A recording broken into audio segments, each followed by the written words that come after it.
Hey Devon, how's it going today? It's good. How you feeling? I'm good. I'm good, man. I'm excited to talk about this movie with you today. Got plenty of Right on. questions for you. Okay. So, the story of Richard Montanez in the Flaming Hot Cheeto is one of legend. And many might not know of it. And that probably will lead to some googling going on, and people might, when they do that, they might see that that there is a little conflict with the story as far as him creating the Flamin' Hot Cheeto and how Frito-Lay responded to his story and so forth and so on. I'm curious to know, how did Frito-Lay's stance on his story affected the filming of this movie, and if they were involved with this film in any capacity. Yeah. So prior to the LA Times article coming out, years before that, I had gone to Plano, Texas. I met with, executives at Frito-Lay to really better understand the full story. And we had already incorporated a lot of what I learned in that meeting in the script. So, when the LA Times article came out, it was more of a surprise that the article wasn't balanced, not so much that there were, that the story of Flamin' Hot was even beyond Richard. And so the movie, we tell that story. We show what Right. Richard did, and we show, what Frito-Lay was doing, and then we show where those two storylines converged, and ultimately how we all have come to know, what Flamin' Hot is because of Richard, taking this product to his community. So Frito-Lay, some people at Frito-Lay participated in the LA Times article, and then PepsiCo, the umbrella company, released two statements after that article in support of Richard. We have screened the movie for, Frito-Lay. They feel like we did a very balanced job in portraying, the history of the Flamin' Hot brand and Flamin' Hot Cheeto. And they, sending product to, to our different screenings, and they're from what all I can tell, they seem to be very proud of it.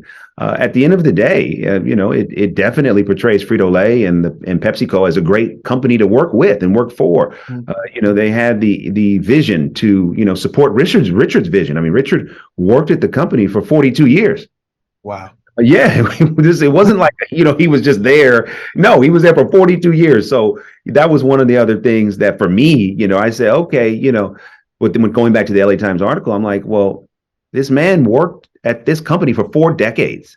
So Mhm. clearly he had some success and did a version of what he said he did, because there's no way you could be working at a company for 40 years and not be who you say you are.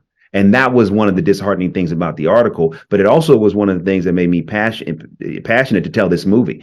So, because the movie gets the story right, and the movie is a validation of who Richard is. Richard is a living legend. He's a real superhero, one that anyone can look at this movie and take pride and inspiration in his story. And so, when all that happened, it just made us more determined to get the movie made so we could tell the real story. That's awesome. That's amazing. Got to find somebody as loyal as Richard was to that company. 40. That's a 42 long years. time. That's Yeah. a long time to be with a company, man. That's amazing. Um, there was a particular line in the film that stood out to me, and it was when Richard said, "There's a reason why poor people are always talking about God, because when Mhm. you don't got nothing, the guy promising you anything starts to Yeah. sound pretty good." And being that you're a man of faith, and I was curious, how would you interpret that yourself?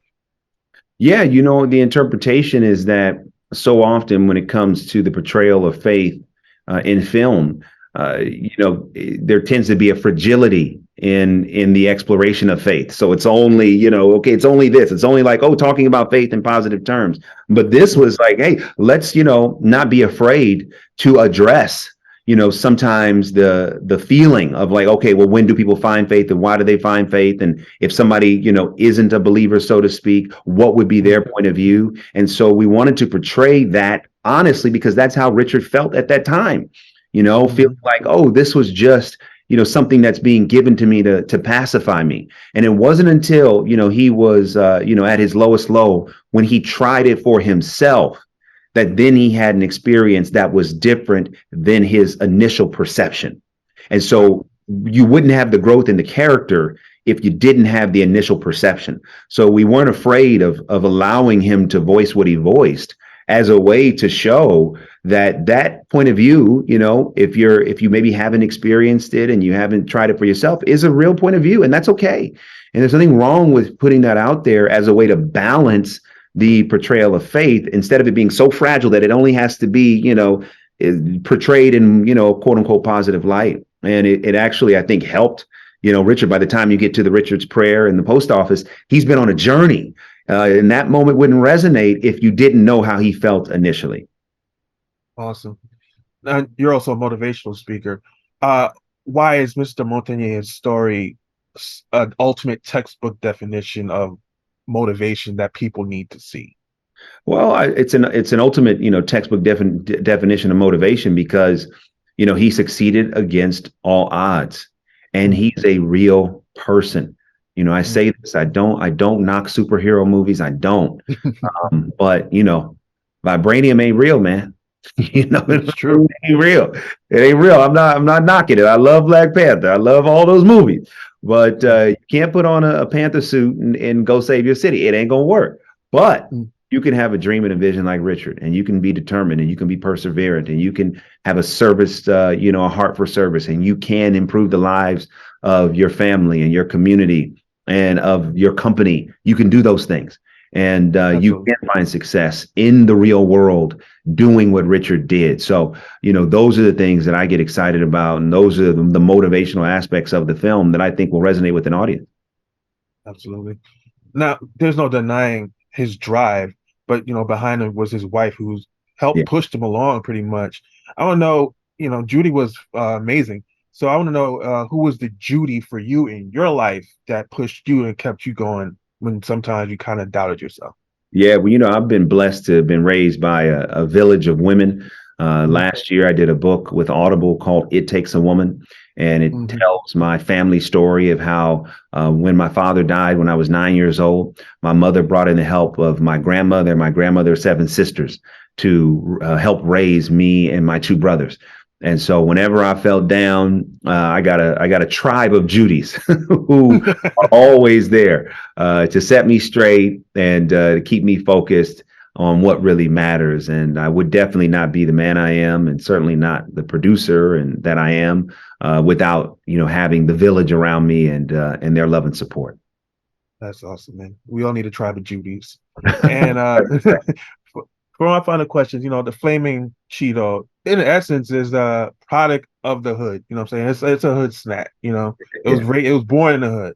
So I'm sure, like, growing up, we always had like those go-to snacks or go-to meals that, were mixes of things that we add our own spin to and whatever like that. And I want to know if you had one of those snacks that you felt was like that good that maybe it should be turned into or a company should take it and market it, because we got all kinds of different flavors of Doritos now. Like I just seen a ketchup Dorito or a mustard Dorito. So did you have like one of those kind of like special mixes for yourself? No, I didn't actually. I didn't Mm. like to put anything on my chips. I like them dry. Like don't put no hot sauce. No, keep them dry. I like them exactly how they were created. Outside of salsa. I would like, Mhm, Lay's and salsa was and continues to be great. mhm, Or Doritos and salsa. I can do that. But that mhm. was about the extent of it.